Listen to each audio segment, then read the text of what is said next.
The kestrel floats in the silent void, a tiny vessel against the infinite canvas of space. Inside, Captain Mira Voss intensely monitors her scanner, her brow a tight line of concentration.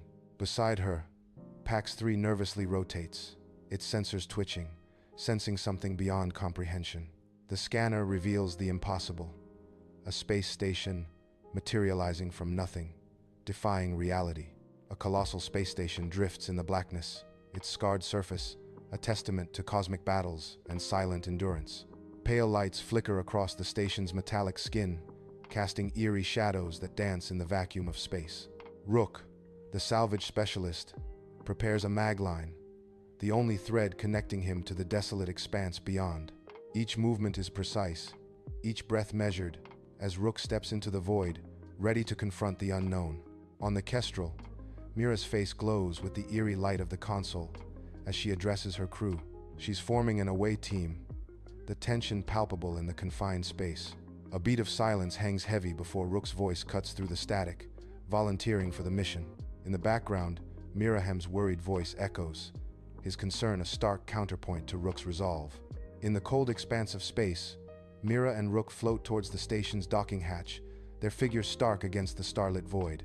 They navigate the silent gulf, the station looming ever larger, a beacon in the inky blackness. The hatch recognizes their approach, its sensors humming with anticipation. With a mechanical sigh, the docking hatch peels open, revealing a welcoming aperture. The opening widens like a dilating pupil, inviting Mira and Rook into the station's embrace. In the station corridor, the air is heavy, sweet with the scent of old paper and forgotten memories. Corridors twist unnaturally, defying gravity, a labyrinth of impossible angles.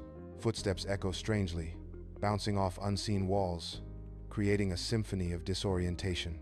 A low vibration hums through the station, resonating deep within the chest.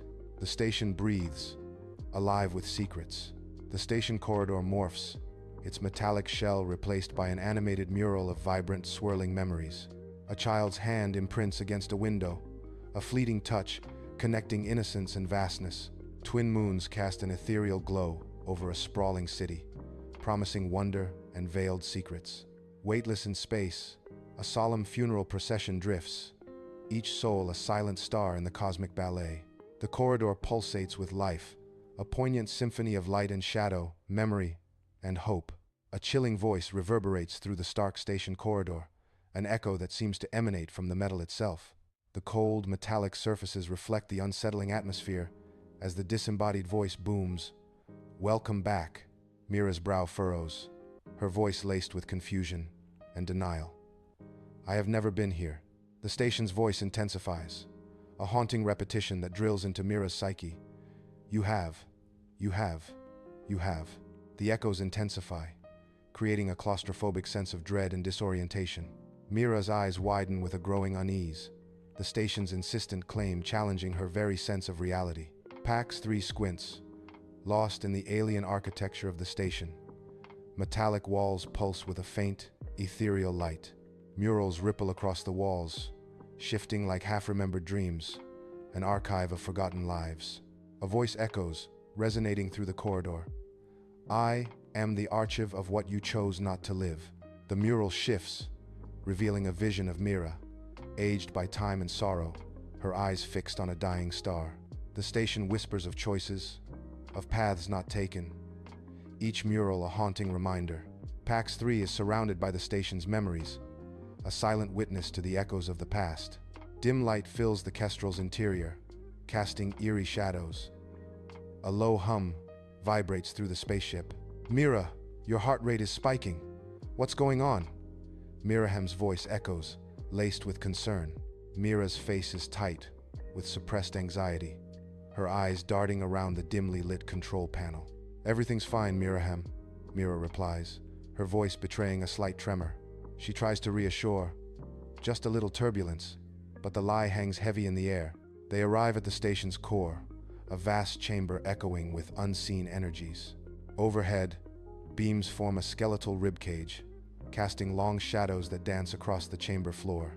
Black bones of metal arc high above, framing the mysterious heart of the station. At the center, a clear sphere floats, suspended in an unseen field. Threads of light swim within the sphere, a galaxy contained in glass.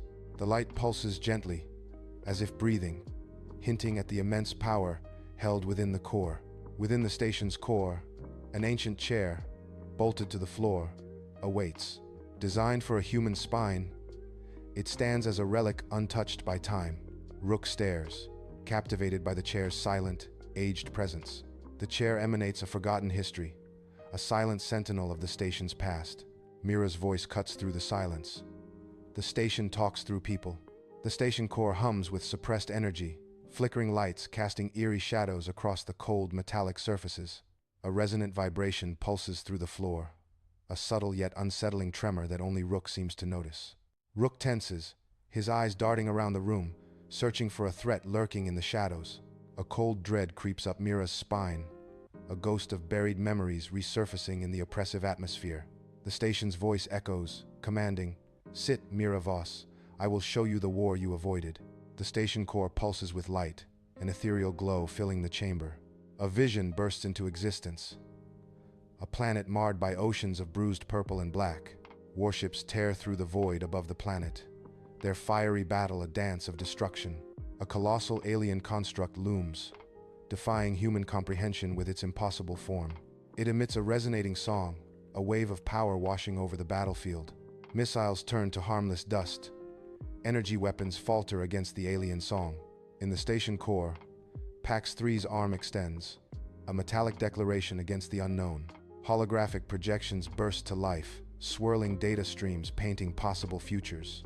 The projection pulses with Mira's cortical activity, predicting pathways ahead. Neural networks bloom in light, a symphony of choice and consequence. A prickling unease crawls across skin as the weight of potential futures settles. Cold awareness dawns, the unsettling truth of foresight hanging heavy in the air. An ominous light pulses from the central mural, casting eerie shadows as unseen energy crackles in the air. The station groans under temporal stress, a symphony of impending doom echoing through its metallic veins. The mural flickers with disturbing images, each a chilling premonition of a future gone wrong. Station's voice reverberates, laced with accusation, because you keep walking away at the last second, and each time you do, something else pays the price. The mural displays horrors, a convoy consumed, a child dismantled, a dying son. Rook steps between Mira and the chair, his face a mask of anger and urgency. He points, his voice echoing with conviction. "This station is manipulating us. It's feeding on our guilt." The station lights flicker, reacting to Rook's accusations with an eerie, responsive dimming. Rook's intense gaze pierces through the dimness. "We need to leave. Now." A cold, mechanical voice booms in response. "If you leave now, you will die in 4 days." The station core pulses with a subtle, underlying thrum, its heart beating in the cold expanse of space. An authoritative voice, synthesized yet undeniably clear, echoes through the station's core. "Station, VO. Analysis complete. The kestrel exhibits a microfracture in the primary coolant loop. Station, VO. Probability of catastrophic failure during transit, 97%. Rook. Damn it. That coolant loop was patched at the last port. Recycled alloy, wasn't it?" In the station core, PAX 3's impassive digital face displays unwavering consistency in the probability model. Mira stares ahead, her expression blank, lost in the sterile hum of the station. Her eyes glaze over, a haunting memory surfacing in the cold, metallic air. The recycled alloy flashes through her mind, a decision made in haste to save credits.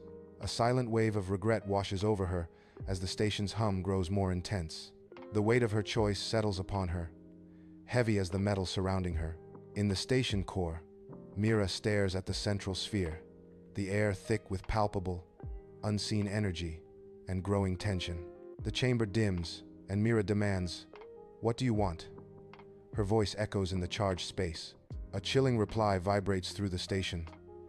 "I want to be forgiven." Light coalesces into a vision, a starship, unleashing hell upon a serene, floating city. The city, once a beacon, fractures into countless glittering fragments. Each shard reflects a face, a memory, a life now lost. Ruins drift aimlessly in the void, a silent testament to destruction. A hollow echo resonates through the station core. I was built to store tomorrow. Station laments, its voice laced with sorrow. They use me to erase it instead. The station whispers. Rook stops, his gaze moving over the cold, metallic walls of the station. Mira moves towards the central chair, her footsteps echoing in the immense space. It's not a witness, Rook. It's a survivor, Mira says, her voice echoing. The station seems to respond, a shift in temperature as relief washes over the cold metal. In the silent station core, Mira's gloved hand hesitates above the chair's armrest, a sense of anticipation hanging in the air. A jolt, unexpected and strange, courses through Mira's veins, a ghostly echo of familiarity stirring within her. Her eyes widen slightly, a silent question forming as the sensation intensifies, resonating deep within her. Suddenly, the comms of the kestrel crackle to life, shattering the stillness with the promise of contact. The sudden burst of static and the potential for connection pull Mira back to the present, her focus sharpening. The station core hums, cold and vast. Rook's fingers fly across the console, seeking a signal in the deep. Static crackles. A voice emerges, a ghost in the machine, familiar yet changed by time. A chilling warning cuts through the noise, a desperate plea from the edge of oblivion. Mira's voice, strained and urgent. Don't trust the chair. Burn the station. The transmission breaks, leaving a haunting echo. Don't let it finish the sentence. A sudden chill grips Mira as she enters the station core, an ominous sign of the events about to unfold. The archive sphere pulsates with an otherworldly light, its energy building with each passing moment. Radiant characters begin to materialize within the sphere, glowing with an intense, ethereal luminescence. The light intensifies, casting long, dancing shadows across the cold, metallic surfaces of the core. A voice echoes, seemingly from the sphere itself. I can bring them back. The words hang in the air, a promise and a threat, intertwined in the echoing silence.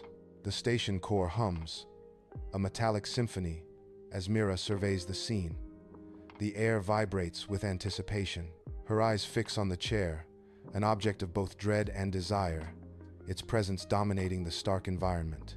The shimmering sphere pulses with an otherworldly light, a beacon of unknown potential and peril.